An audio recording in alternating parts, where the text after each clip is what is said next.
Welcome to Midnight Shadows, where mysteries and fears lurk in the darkness. Today, we delve into a spine-tingling tale that unfolds within the walls of an ancient fortress, where a group of chained prisoners is given a singular chance at freedom by a cold-hearted duke. Led to the edge of a gaping pit, they are tasked with an ominous mission: to descend into the depths of that sinister hole and report back on what lies within. The sound of rattling chains echoes in the silence as they step closer, the air thick with dread. As the first prisoner is lowered into the abyss, a heavy stillness blankets the scene, punctuated only by the rapid thumping of hearts. Moments later, a blood-curdling scream shatters the silence, reverberating from the depths below.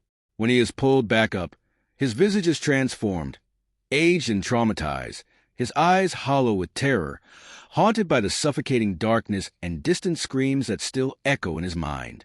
What horrors await in that dark chasm? Join us as we unravel the terrifying truth that even the bravest cannot face. The chains clanked together as the prisoners were marched through the field. They had walked for miles at this point, chained together at the wrists and ankles as they made their way past the swampy land, out in the middle of nowhere, somewhere deep in the Czech Republic. The guards flanking them on all sides were on their horses. They were marching forward on a promise. The Duke himself had come to the prison just a few days earlier and presented an offer to several of the men who were awaiting a dark fate in their prison cells. If they would come with him and his men and help discover what was inside a hole at the site of a former fort, they would be pardoned and released. A motley crew of rapists and murderers all jumped at the chance, knowing this would be their only opportunity to ever get free. Yet, as the large limestone cliff came into view, with the long-decayed remains of a wooden fort on top of it, a sense of fear washed over them. Why exactly would the Duke present what appeared on paper to be such a simple task to a group of men who had nothing to lose? As they reached the top of the path, they finally got a good look at the hole. The remaining men who weren't already suspicious and fearful certainly were now. One of the guards who had accompanied them there laid out how this was going to work. One by one, the men would be slowly lowered down into the hole by a rope. Their task was simple: to reach the bottom of the pit and then come back up and report what they had seen. They would start with the first man in the line and continue on until someone was able to successfully reach the bottom and tell the guards what it was they wanted to know. The first prisoner approached, a young man who had taken the life of another just a short time before this day. His life had changed so suddenly in that moment of unbridled rage, and he now found himself glancing down into what looked like a bottomless pit as the guards began to fasten the rope around his waist. There was no hope of seeing the bottom. All that lay before him was darkness. But what choice did he have? If he went back to his cell, death surely awaited him. At least this gave him a chance of living his life as a free man. The guards began to lower the prisoner down. Very quickly, the world became a very dark place for the prisoner as he trembled in the pitch blackness of the earth swallowing him whole.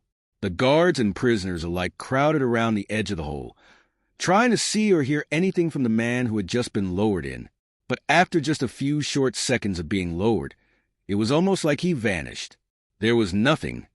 Just a rope descending into darkness and an uncomfortable silence. That was until the screaming started. The prisoner's screams echoed around the walls of the pit. The guards quickly grabbed the rope and began hoisting it back up, the screams growing louder and louder with every surge of effort the men put into pulling him back to our world. After a short while, they saw the man still screaming as he was pulled out of the darkness. But something was different. It was difficult to tell as he was still being pulled up, but once the guards hoisted him back over the edge and onto the ground, they all froze in a stunned silence. The young, dirty-faced man that they had lowered into the hole just a few minutes before was covered in deep wrinkles. His hair was gray, and his eyes were as wide as saucers with fear. The man had somehow aged decades. While they were sure he hadn't made it to the bottom, they needed to know what had happened, what made him scream, what had caused his appearance to change so rapidly. They couldn't get much out of him, but he made reference to an impenetrable blackness, horrible smells, and most concerning, the sound of distant screaming that was not his own. That was all the guards could get out of him before his rambles descended into indecipherable gibberish. The prisoner was taken back by a single guard, as the rest got the next prisoner ready to head into the hole. The first prisoner was taken back in the hope that, after some rest, he would be able to reveal more. Within 48 hours, he was dead. Whatever had happened to him in that hole, his heart couldn't take it. Welcome to the Tape Library. Tonight, we're heading to Europe to explore a location that has an unbelievably rich history of folklore and apparent paranormal goings-on. A few of you had suggested I tackle this one, and at first I thought, oh, it's just a haunted castle. But was I wrong? We've got stories of demons, pagan rituals, time travel, occultism, ghosts, and even Nazis all centered around one castle in a remote area of the Czech Republic. We're going to be covering events that take us from 800 AD all the way up to the present day. Usually, I try to tell these stories as they were originally reported, but I attempt to give you a little look at the skeptical view on things as well for balance. But because we're dealing with such a long chunk of history, and most of these stories are simply spread through word of mouth, I think we're going to just delve into the folklore surrounding this place and have a bit of fun with it. Because even if you don't believe any of this at all, the story of this place is a wild ride. So, let's get into it, shall we? Get yourself a warm drink, dim the lights, and get comfortable. It's time to delve into the horrifying legends of Hauska Castle and the gate to hell it apparently protects. The ownership and history of the castle could be a video in and of itself. Hauska sits in a strange location north of Prague, in a remote, swampy region of the Czech Republic. While the castle is in a remarkable state even to this day, what now stands on the grounds of Hauska Castle isn't the original structure. Sometime in the late 800s, Prince Slavobor came across the location that would become Hauska. He seemingly decided to build a wooden castle, something that wouldn't have been unusual at the time. Historians have suggested the prince intended the fort to be a home for his son, but why he chose this location exactly appears to be shrouded in mystery. While remote, the location of Hauska had seemingly drawn people there multiple times over the years, with evidence suggesting it had been somewhere the Slavic people and Celts had both either called home or at least visited for some reason. There are some oddities about the location of Hauska Castle, but we'll get into those a little later. Construction on the fort quickly began, but something happened that caused a few issues. Much of the surrounding area is made up of limestone cliffs, and the location of Hauska was no exception. There are some that suggest areas of heavy limestone have some sort of connection to paranormal events. While building continued, the limestone split. Not a particularly uncommon occurrence, but this split in the cliff left a particularly large hole, one that the workers couldn't seem to find the bottom of. They began to try to fill it with stone, but no matter how much they poured into the crevice, it never seemed to even begin to fill. The stone never even made a sound as they poured it in, as though it was never actually hitting the bottom of the hole. The exact events that took place at this point are a little unclear, but this certainly seems to mark the start of the reports of strange things being spotted around the area of Hauska Castle. The locals began referring to this hole as a gateway to hell. Most would never venture near the hole, especially late at night. But those who did claim that soon after it had opened up, creatures had started to crawl out of it. The most common of these creatures were described as dark, shadowy figures with large, leathery, bat-like wings. They would be seen crawling out of the hole by those who dared to venture near it, but were also apparently spotted flying overhead the location of the fort from those in the closest settlements. Others made references to a whole host of other creatures that appeared to be part human and part animal. One of the more notable of these creatures is described as being a strange mix between a frog, a dog, and a person.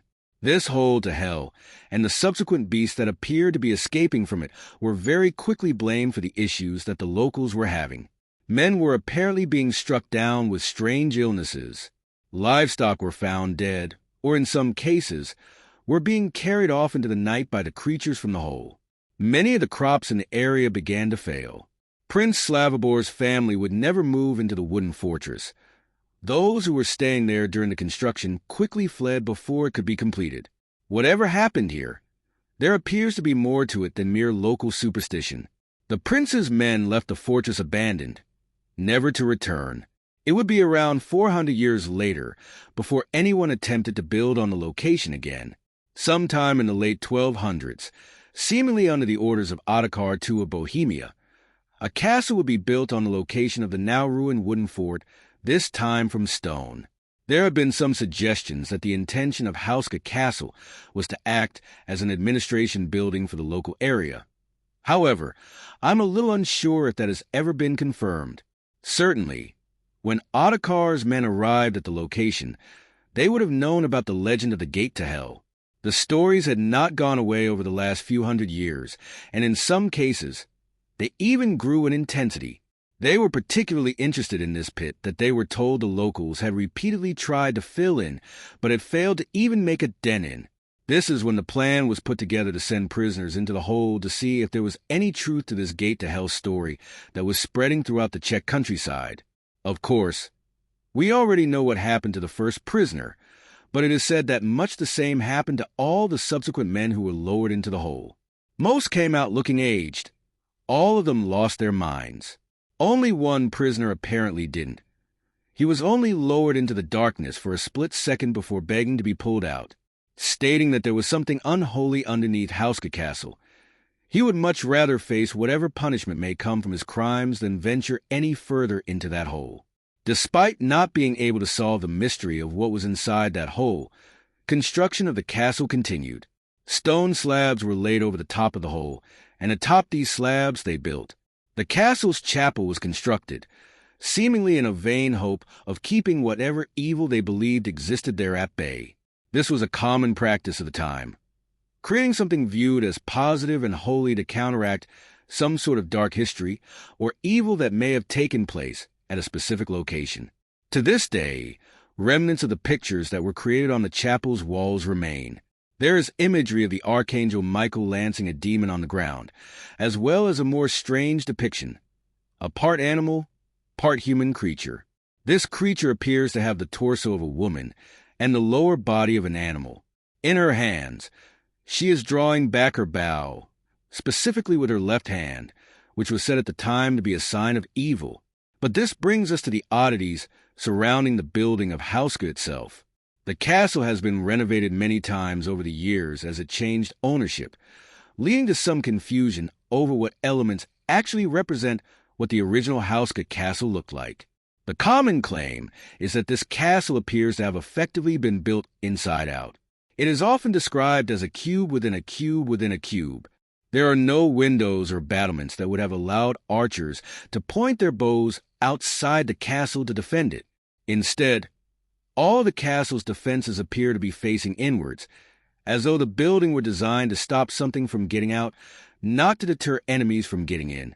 What's more, the very location appears to be a strange choice. There doesn't seem to be any strategic reason for Castle Hauska's placement. No running water appeared to be close to the castle, and no kitchen was seemingly built in its original construction. It was not along any trade routes, and was some distance from any settlements.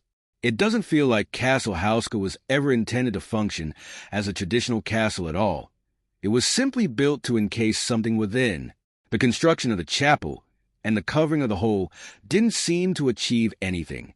Stories of winged beasts being spotted flying over the courtyard of the now-completed Castle Hauska were commonplace, as well as a number of strange apparitions that have been regularly reported, dating from the original construction all the way up to the present day. Some claim to see a horse running through the forest that surround the castle late at night. While this may not be unusual in its own right, the more concerning descriptions state that this horse doesn't appear to have had a head. Where its head should be, there is an open wound, gushing blood from the neck as it runs past witnesses before disappearing. This isn't the only headless apparition that has been reported. Many also claim to see a man staggering about in much the same fashion, headless, and leaving a trail of blood in his wake before vanishing. Elsewhere on the ground surrounding the castle, there are stories of people seeing a row of prisoners, all dressed in black robes. The prisoners are chained together, clanking as they move. Disturbingly, they are often described as carrying body parts with them. Some witnesses have explained that those body parts are their own. A pack of dogs is regularly said to be chasing the prisoners, gnawing at them as they walk and ripping limbs from them. But this doesn't stop the black-robed men. They simply pick up whatever parts the dogs rip off them and continue on their path. A more traditional ghost that is regularly spotted is that of a beautiful woman with long dark hair, dressed all in white, who is often seen walking alone through the upper halls of the castle. The description of her being dressed in white will be interesting when we delve into another story later. As I mentioned, over the years, Hauska has been taken over by various groups. There are rumors that the site, high atop this limestone cliff, was used in the past as a place of worship for the pagans in the area. This location has become something of a spiritual battleground, as the emergence of Christianity pushed out the traditional beliefs of the region. This mixture of pagan and Christian imagery is even present on the walls of the chapel. It is also a place that those with an interest in the occult seem to be drawn to. In the year 1630, the castle is said to have been taken over by a gang of mercenaries led by a man named Oranto. He and his men had taken to raping and pillaging the surrounding settlements, bringing back not just goods, but also people to their new home at Castle Hauska. But why Hauska? The story goes that Oranto had a strong interest in the occult and alchemy. The locals believed that Oranto and his men were bringing the kidnapped villagers back to the castle to use them in rituals and perform experiments on them. They believed that Oranto had either already achieved or was attempting to complete a black magic ritual that would give him eternal life, meaning that no one would be able to stop the violent mercenary. Most of the locals were too afraid to confront Oranto and his gang, so instead, 2 hunters were hired to attempt to kill the man. Knowing about Oranto's potential magical powers, the hunters apparently sourced special ammunition from a blacksmith with knowledge of the occult. The bullets were produced under a specific ritual that he claimed would give the hunters the ability to kill Oranto. That night, the 2 hunters approached the castle. From the outside, they could see the window of the room Oranto was staying in, lit up by candlelight as the man worked late into the evening. The hunters gently called Oranto's name, and he approached his window to see who dared to call on him at such a late hour. With just a single shot, the hunters reportedly hit Oranto between the eyes. But to add an even stranger twist to this tale, Oranto didn't die immediately. The hunters quickly made their escape, and Oranto lay on the floor of his bedchamber, calling for his men to bring him his black hen, which he seemingly believed would somehow save his life. But before the men could fetch the bird, he bled to death. News quickly spread of Oranto's passing, and while many of his men fled, the local law enforcement arrived soon after to take the remaining men to prison, leaving Castle Hauska empty once again. Early in the 19th century, the castle underwent yet another change in ownership and subsequent renovation. This brings us to a story of one maintenance worker who found himself alone late one afternoon, working close to the chapel. He was busy repairing a wall when he heard something, a voice. He couldn't quite make out what was being said, but he didn't think any of his colleagues were supposed to be working in the chapel that day. The man called out, but the voice didn't seem to react.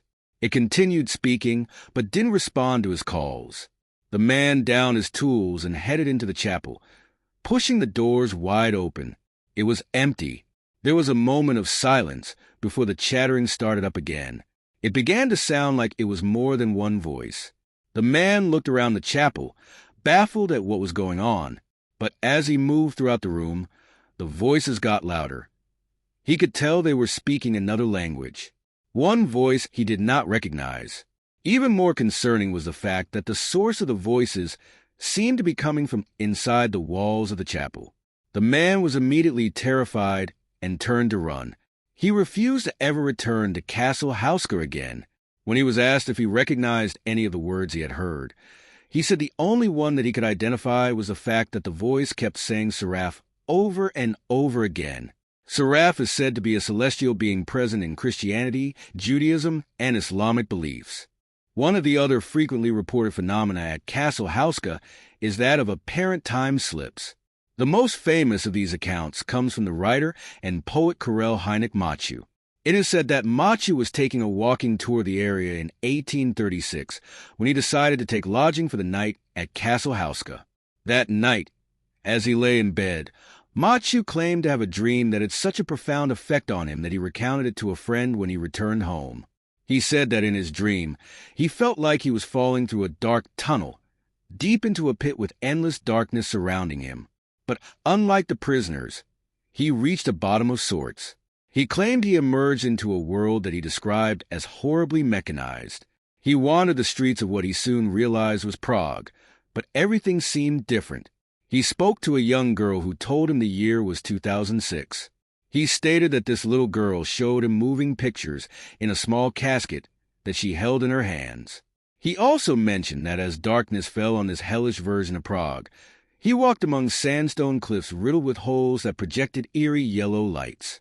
Many have suggested that his description chillingly matches up to the huge tower blocks that now exist on the outskirts of Prague. 100 years later, Europe would undergo yet another massive change. The world was at war, and in 1938, the Munich Pact was signed, effectively handing over huge portions of the Czech Republic to Nazi Germany. In the middle of this land that they now controlled, the Nazis commandeered 4 castles, one of which was Hauska. While many people are well aware of the Nazis banning certain books and the subsequent public burnings of these books, many pieces of banned literature were collected by the Nazis and stored in Berlin. This included many books on Judaism, Masonic literature, and esotericism. Many have also suggested that among these books were thousands of volumes on the occult. The Nazis feared that bombing raids would damage the collection and decided instead to relocate the books to a remote region of the Czech Republic, splitting the books between the 4 castles. Much has been written about the Nazis' interest in the occult. While it's debatable if Hitler himself put much weight into it, Himmler was seemingly fascinated by the subject, apparently taking a scientific approach to the study. Over the years, he developed an increasing hatred of Christianity, as it was said that he wanted to take the German people back to their pagan roots, albeit through a form of neo-paganism that he himself was developing. Apparently, along this journey, while researching his own ancestry, he discovered that an ancestor of his had been burned as a witch. This leads to much debate among people about why exactly the Nazis chose these castles to store the books. The majority of what the Nazis were up to at Hauska Castle during the war is simply rumor and speculation, much like the broader Hauska story. Some have claimed that Hauska was used as a place for the Nazis to bring captured Polish and Russian women to begin the process of breeding the future of the Aryan race.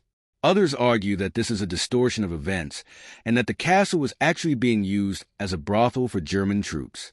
There are also claims that Himmler was a regular at Hauska, using the castle for experiments and rituals. It is said that often, the German high command was summoned to the castle to partake in rituals that he believed would turn the war in Germany's favor, with even Hitler himself being present at some of these ceremonies. One story suggests that the Nazi leader was among many who claimed to have experienced a time slip in the castle, transporting him to a different era within the same location. Whatever the Nazis were really doing at Hauska, we may never know, as records were destroyed before the Allied forces reclaimed the area. However, a dark shadow of their brief reign of terror over Hauska did emerge several years after the war. The castle was being used as a convalescent stay for a group of unwell children. How exactly they discovered them remains uncertain, but at some point during their stay, they found that 3 Nazis were still there. These Nazis were long dead, seemingly executed by their own men, as there were no reports of battles having taken place in the area. Even more strangely, the bodies of the 3 Nazis were discovered just beneath the floorboards of the castle. Throughout the 20th century and into modern times, tales of demonic entities seem to have faded, but that doesn't mean there haven't been recent phenomena. One of the previous owners of the castle recounted an evening when he was in a room drinking wine with friends. After placing his glass down on a table, the entire group quickly stopped laughing and joking when they witnessed the man's glass lift off the table and hover in the air before them.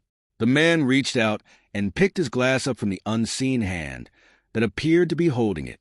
He placed it back down on the edge of the table, only to see it being dragged across until it was centered, where it then completely stopped moving.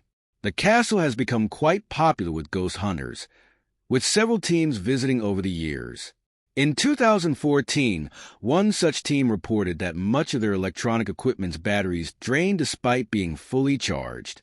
They heard various odd sounds throughout the chapel, and one even claimed to have felt a burning sensation on his chest.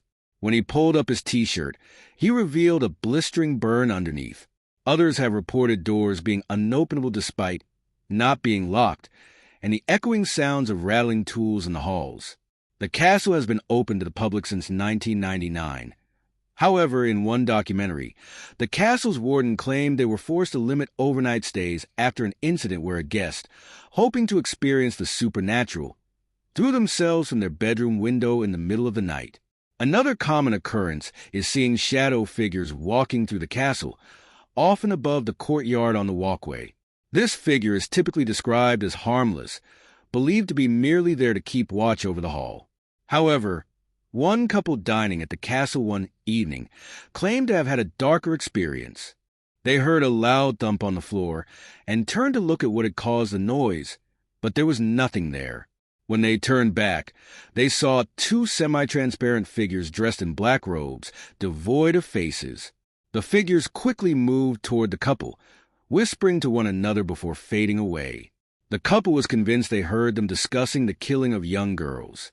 Several individuals who believe they possess psychic abilities have made claims about Houska Castle and time travel. One story involves an Irish man who visited the castle in recent years and claimed that a specific room could transport someone through time. Some suggest that the castle doesn't allow physical time travel, but instead alters our minds, enabling us to view the past or future like a hologram. This brings us to a final story regarding time travel that I initially didn't plan to include, but I couldn't resist after making a mental connection to the woman in white. A clinical hypnotherapist named Alexander Mackenzie became fascinated with the story of Houska Castle, feeling as though it was calling to her. One day, she made the trip and immediately headed toward the infamous chapel. However, she felt an urge telling her not to go in, as if something was warning her she was going the wrong way. Instead, she found herself drawn outside to explore the grounds. As she walked up a nearby hill, she felt a strong gust of wind blow through her hair, followed by a sudden realization that something had changed. She looked down to find she was now dressed entirely in white, with a belt wrapped around her waist embroidered with flowers, a look she described as resembling a priestess. As she followed the path back down the hill toward the castle, she noticed other young women joining her, all moving in what felt like a sort of procession. As she approached the castle, she realized they were all marching toward their deaths. She glanced down again, only to find she was completely naked. It was then she claimed to have the overwhelming realization that they were heading into Houska Castle to be sacrificed. Her memory of what happened inside became jumbled, but moments later, she found herself standing back on that hill, dressed in her normal clothes. So, what is really happening at Houska Castle? As I mentioned at the start of this discussion, this location is steeped in dark history and folklore, making it nearly impossible to gauge the weight of any individual story. Some have suggested that people really do see things at this castle, but that there might be a natural explanation for it. Could the split in the limestone have released some gas that caused residents to hallucinate? Perhaps these reported hallucinations contributed to the terrifying legacy surrounding the castle, leading people to expect the fantastical even if it wasn't truly there. The claims that the castle had no outside defenses seem a bit suspicious as well. There was likely a moat surrounding the castle and other potential defenses, which may have been removed during one of the many remodelings of the structure. Stories about hidden rooms and a lack of windows could also be explained by the constant restructuring of the building. Much has been said about the absence of a strategic reason for the castle's location, but it isn't far from other castles in the region. Regardless, the castle's design is unusual, and the drawings in the chapel certainly spark the imagination. Is Houska Castle simply a hole in the ground that started as local superstition before merging with modern paranormal interests? Or is there something more significant? Perhaps this wasn't just a place for the Nazis to store books. Maybe there's a reason why so many people over the centuries have viewed it as a location of high importance in the spiritual realm. And who knows? If you happen to walk into the right room at the right time, you just might step back into a completely different world. After centuries, the castle has been constructed over the hole with a chapel designed to contain the supposed evil lurking beneath. Yet, reports of strange apparitions and winged beasts continue to surface. Hauska Castle's history is rich with tales of its use as a spiritual site, featuring stories of wandering prisoners and headless apparitions, highlighting its legacy as a place of mystery and horror. If you find these stories intriguing and want to delve deeper into unsolved mysteries, don't forget to like, share, and comment to support the Midnight Shadows channel. Join us on this journey as we explore the wonders and terrors of our world. Quarto Mini.